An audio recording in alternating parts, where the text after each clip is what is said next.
5واں point, ہم نے کوئی چندہ بک نہیں بنائی. سب سے بڑا مسئلہ ہی ہے.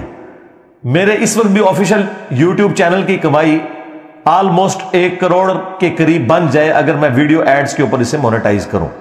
اور اگر میں کانٹینٹ آئی ڈی لے لوں تو جتنے میرے نام کے اوپر چینل بنے ہوئے ہیں ان ساروں کی کمائی میرے اکاؤنٹ میں آنا شروع ہو جائے گی. یعنی وہ اپلوڈ سٹوڈنٹس کر رہے ہوں گے، کمائی مجھے مل رہی ہوگی. تو آپ ذرا اندازہ کریں، میں تو روزانہ کوئی 100-150 مولوی خرید سکتا ہوں روزانہ، پورے سال کی تنخواہیں ایڈوانس میں دے کے. کوئی مسئلہ ہے میرے لیے؟ لیکن ہم نے یہ کام نہیں کیا. اور اس لیے نہیں کیا کہ ہم قرآن و سنت کی تعلیمات میں اسے حرام سمجھتے ہیں. حالانکہ یہ میں کسی سے چندہ نہ مانگ رہا ہوتا. اگر میرے چینل کی کمائی ہے، میں لے رہا ہوں، تو میں کسی سے تو چندہ نہیں مانگ رہا. یہ تو سائیڈ بینیفٹ ہے. میرا چندہ تب ہوتا نا جس طرح اس وقت بڑے انٹرنیشنل سپیکرز ہیں، ان کی ویڈیوز اگر آپ نے لینی ہو تو ویڈیوز خریدنی پڑتی ہیں آپ کو. ویب سائٹ سے بھی ڈاؤن لوڈ کرنی ہو نا تو وہ ڈالرز دینے پڑتے ہیں آپ کو سال کے. میں نام نہیں لیتا، پھر وہ لوگ برا مان جائیں گے. ہم نے دنیا کی جتنی حدیث کی کتابیں اس وقت تک اردو میں ٹرانسلیٹ ہو چکی تھی، آلموسٹ ساری بڑی وہ فری رکھ دی ہوئی ہیں ان کے PDF اپنی ویب سائٹ کے اوپر. میرے سارے کی ساری ویڈیوز فریلی اویلیبل ہیں، ڈاؤن لوڈ کر سکتے ہیں. لہذا میں ایسے تو نہیں، یہ تو سائیڈ بینیفٹ تھا کہ میں ویڈیو ایڈز چلا کے تو کمائی کر لیتا.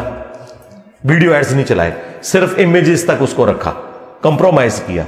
اس وجہ سے کہ اللہ کو کیا جواب دیں گے کہ ہم دین کے نام کے اوپر جو ہے وہ غیر شرعی فعال کر رہے ہیں. تو یہ ایک بہت بڑی خوبی تھی. چندہ بک بھی نہیں بنائی، اور جو اپنی خود محنت کی کمائی تھی وہ بھی نہیں لی، صرف اس وجہ سے کہ شریعت کی حد نہ ٹوٹے. اب مجھے بتائیں، یہی چند چیزیں ہوتی ہیں جس سے آپ لوگوں کو جج کرتے ہیں کہ وہ اس سسٹم سے کیا بینیفٹ حاصل کر رہا ہے. تو ہم اس سسٹم کے بینیفیشری ہے ہی نہیں ہے. اس لیے میں کہتا ہوں کہ میرے ساتھ اگر کسی کو آپ نے کمپیئر کرنا ہے نا کہ جو فلاں بھی بندہ دین کا کام کر رہا ہے، تو وہ میرے والی خوبیاں بتانی ہیں آپ نے. پہلی جو یہ خوبی ہے نا چندے والی، اس میں سارے فیل ہو جائیں گے. کوئی ایک بندہ نہیں آپ بتا سکتے جو چندہ نہ لیتا ہو. اور میں ان کے چندوں کو غلط نہیں کہہ رہا، یہ ذہن میں رکھیے گا.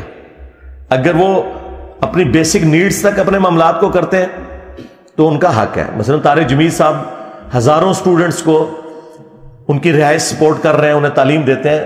ان کا سال کا بجٹ 155 ملین ہے. سال کا بجٹ 10 لاکھ کا 1 بلین ہوتا ہے.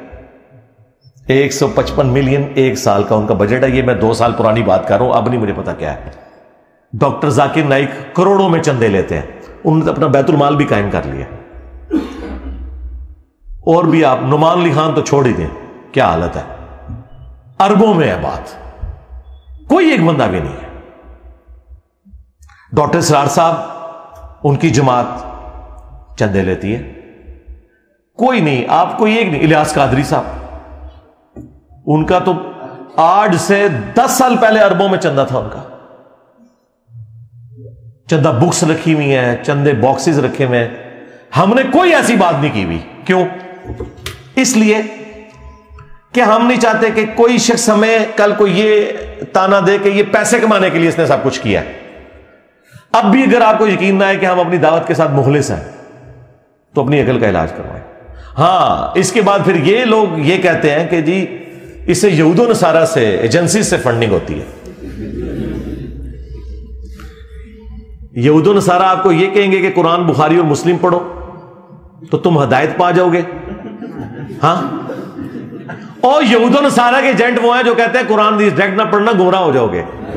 ہاں، مجھے بتاؤ، اگر آج کوئی یہودی آ کے آپ کو کہنا قرآن نہیں پڑھنا مسلمانوں، یہ کتاب پڑھ کے انسان گمراہ بھی ہو سکتا ہے، تو ہم پورے ملک کے اندر ریلیاں نکالیں گے اس کے خلاف. اور آپ کا ہر مولوی ممبر پہ آگے کیا کہہ رہا ہے؟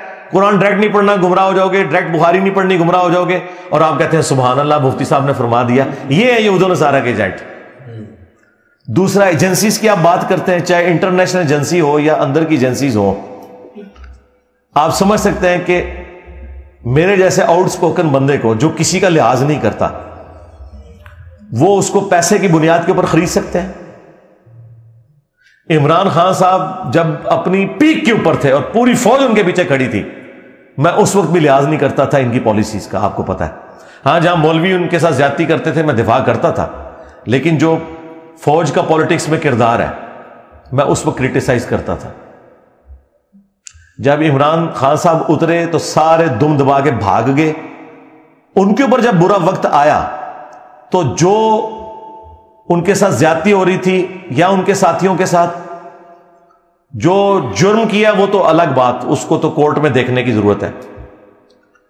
تو میں نے آواز بلند کی. آج کسی کی جرت ہے کہ 2 جملے بول دے؟ کدھر ہے طارق جمیل صاحب؟ 9 مئی کے بعد کسی کی جرت ہوئی ہے کہ بولے؟ لیکن میں نے جتنی حق بات تھی وہ دھڑلے سے اسی رات لائیو سیشن میں کی اور بڑوں تک پہنچائی. وہ اس بات کا ثبوت تھی کہ ہمیں کوئی آر نہیں سچائی بیان کرنے میں.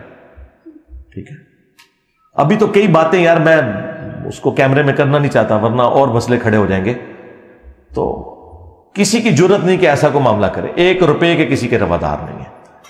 یہاں ہزاروں، اب تو میں کہہ سکتا ہوں لاکھوں لوگ ہو کے جا چکے ہیں.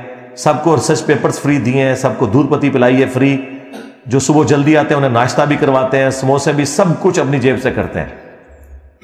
یہ وہ واحد خانقاہ ہے توحید کی جہاں پر چندے لیے نہیں جاتے بلکہ اپنی جیب سے کھلایا جاتا ہے. ہاں، آپ یہ جو صوفیاء کی خانقاہوں کی بھی بات کر رہے ہیں نا کہ وہاں فری کھانا کھلایا جاتا ہے، نا نا نا نا جناب. جو بندہ آپ سے 1 لاکھ روپے لے کے آپ کو 1 روپے آپ کے اوپر لگا لے اور آپ یہ کہہ رہے ہیں وہ فری کھلا رہا ہے. آج داتا دربار کے چندے بند کر دیں، آج پاک پتن کے آپ چندے بند کر دیں.